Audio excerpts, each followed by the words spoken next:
The word of the day for today, January 24th, 2022, is elytron. Elytron. It's a noun, and it means one of the pair of hardened forewings of certain insects, as beetles, forming a protective covering for the posterior or flight wings.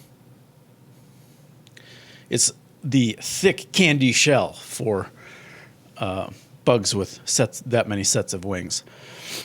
I enjoyed the origin on dictionary.com because it covers an issue, covers an issue that we get tripped up with in English. And it solved a conundrum that I've had between identifying roots that are Greek and roots that are Latin. And both, when made plural, become get an A added or an IA. But in their singular forms, these Latin words end with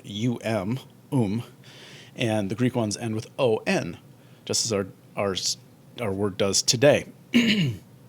So I'm thinking of words that have an ancient Greek origin, like criterion.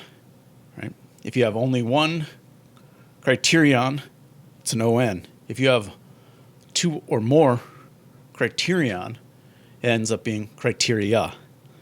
Phenomenon, phenomena. And then in Latin, instead of on, it's And example would be curriculum versus curricula, millennium versus millennia.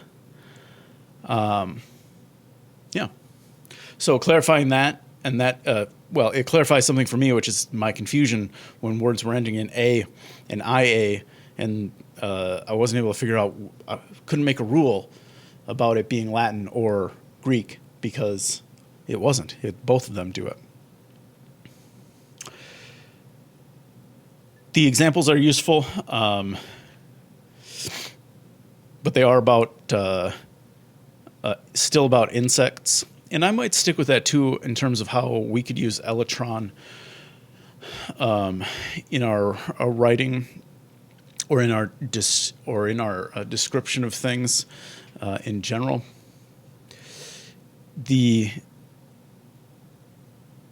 I'm stuck in this sci-fi context apparently, but imagining armor, imagining flying vehicles, like in Dune, right? The flying machines have this sort of insect-like quality. And so if you were trying to generate technical jargon for either mechanics or pilots or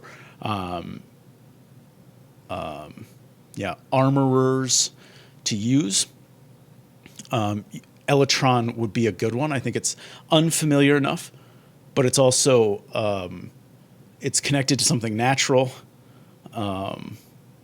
And it aligns with, there's a thing, and I'm going to look it up. I don't know it now, but a type of engineering design that takes the natural world and uses it as inspiration for developing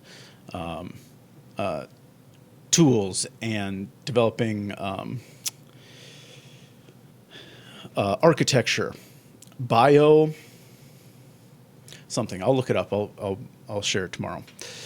But that's being talked about actually, not directly, but in the second instance, referring to the strength of what they call the diabolical ironclad beetle, and its ability to survive being run over by a car, and its elytron are part of how it's able to do that.